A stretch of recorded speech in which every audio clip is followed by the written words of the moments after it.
and then he'll be like, we will die for the good cause, but kill as many units as we can. You know, how many did they get? Looking at the income tab, it doesn't really matter because they're about even. So, I mean, it's good that he did something with those Hellions because I'm not sure they were going to be as effective otherwise. And hold on, we got Strelok now moving up, trying to get control of this Zelnaga tower. Good thing that he stayed back. And we're going to have huge siege dropping on these guys, but maybe the positional advantage going to Select. Wow, Strelok got caught there. You have to be really careful unsieging your entire army. And that's the advantage of the Marauders just running in. And now, I'm surprised they don't get concussive shells. You can chase these units down so easily, but still getting a lot of work done here. Surprised that Viking's not going to lift off. And now Select just going to he's actually not going to push in. He's just going to shut down the gold. Looks like he realizes now, like, what the hell, I actually can push in. And going to slowly siege forward, inch forward. I don't know what Strelok can do. Landing his Viking. He's going to try to break this against the Marauders, bringing out the SCVs. He's got the Raven as well. Let's see what he can do here, taking out the first tank, second tank. Select doing very well to bring his Marauders in to take hits, and then let the siege tanks go to work. And Strelok breaks it, but at what cost? Lost a lot of SCVs. Take a look at the income tab. The Harvester disparity is getting pretty huge here. And he stims 5 more Marauders coming on in. He will manage to take out one. That tank will unsiege and move out. And I do feel like maybe, just maybe, Select got a little greedy there, pushing forward. I mean, he saw the floating command center. He definitely saw a lack of units, but there were some up in the base. And now that point defense drone will be taken out. Right now, Select could get another solid move in here. And in the meanwhile, Strelok is going to say, okay, it's very possible I could be getting hit from the front here. So I'm going to go for this expansion just to the east. And look at that Marine. He runs in, and then he stims away, and he gets a lot of information from that little thing right there. And he's going to push forward, try to take out that Raven first, and it almost goes down. It does. Tanks are going to siege up, and it will be not wise, I think, for either of them to really push here, and they will back up as we have sort of a stalemate here at the choke. But more importantly, that command center gold is going up for Select, and we've got the third base going down over here. But as you can see, a couple Marauders getting ready to wreck Strelok's day. Strelok loading up a medevac now and trying to do some counter drops just to give himself some room here.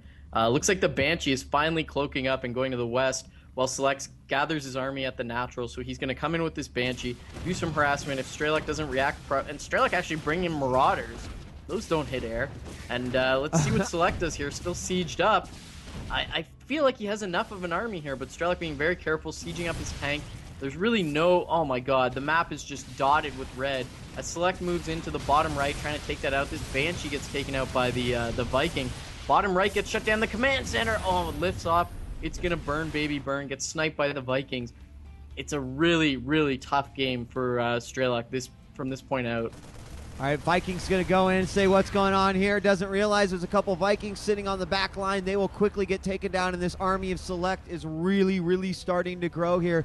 And again, in a similar situation to what we saw in the past game, no upgrades on these guys at all, just pretty much going stim. And they are going to commit to this one, and Strelok is just going to get absolutely wrecked. His army gets split up, and he does have more units over here, but here come a lot more Marauders coming down. He's going to also throw down a missile turret as well, and there it is, GG, and Select is going to win the Altitude Team Liquid StarCraft 2 Open. This Terran has finally made another mark. Yeah, wow. You know, that's another notch in his belt. He's been doing really well thus far, and you know, that's a lot of players. That's a lot of rounds to get through a 5-12-man tournament.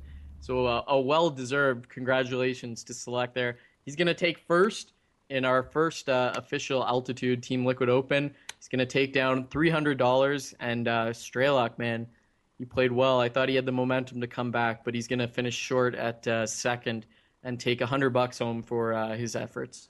Man, that game had, of course, the early racks that was scouted by Select. And you know what, actually, since we're just kind of done here and we can go back and there's nothing to spoil anymore, let me go ahead and I'm just gonna reload that rep, and I want to see. I would move the window, but you know what, Altitude Team Liquid Open deserves to be up there the whole time.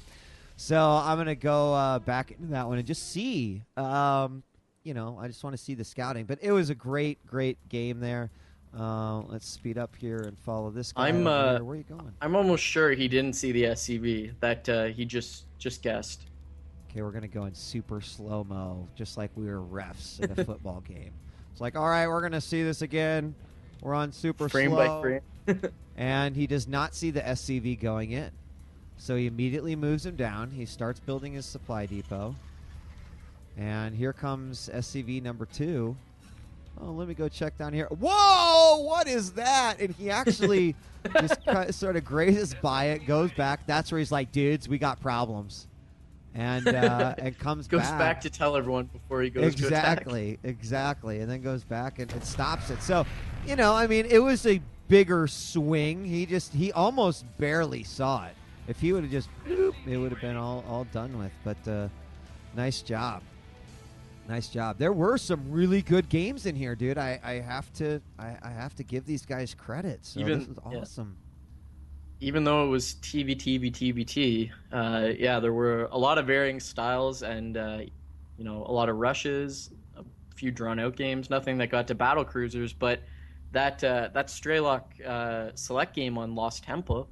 I mean, the majority of the bases were taken. We were approaching endgame there, so we got to see the full spectrum here. And the thing that's interesting is, as these tournaments continue to go, we may have new patches, but even more so, strategies are going to continue to evolve. So if we hold a US one, in say a month, and we have a TVT final, it could be completely different because people come up with new stuff. That ghost thing may become standard. Who knows? Yeah, a lot of new stuff coming out from all the races. Really like it. I mean, I love the meta game and the constant evolving of the stuff. I mean, GSL's been a great example of that. And, this is exactly the kind of stuff we talk about on Weapon of Choice, which actually airs tomorrow at 2 p.m. Eastern Standard Time. I'm actually going to be casting another game before Weapon of Choice. It's the Newegg WANFest is going to be going on. So it'll be QXC versus a guy I've never heard of, actually. So I'll be doing that before Weapon of Choice. Go right into it. Talk about the patch tomorrow. Yeah, it's going to be. See, I'm looking forward to it. These are the shows I like because we get to talk about all, I mean, dude, did you see those leaked patch notes? Yeah, they're ridiculous. I mean, they are ridiculous, but man, I would just absolutely love it if my OVs were that fast and could just be like shitting creep as they ran away from other, from me. Oh man, just the thought of that. Awesome. I love it. Don't spoil it for tomorrow. I won't. I'm going to zip my lips. Also, are you doing the casters cast themselves tournament? No, I'm not. I thought you were. No.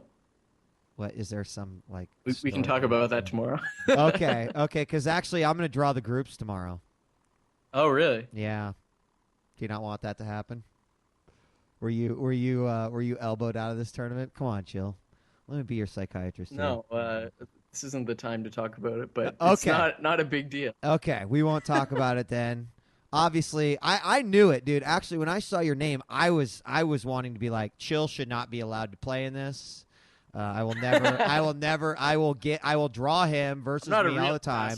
Or a I'm like, if you, that could be argued both ways. So I don't know. But anyway, we'll do the drawings real quick for that. I'm actually looking forward to that because I talk to myself when I play.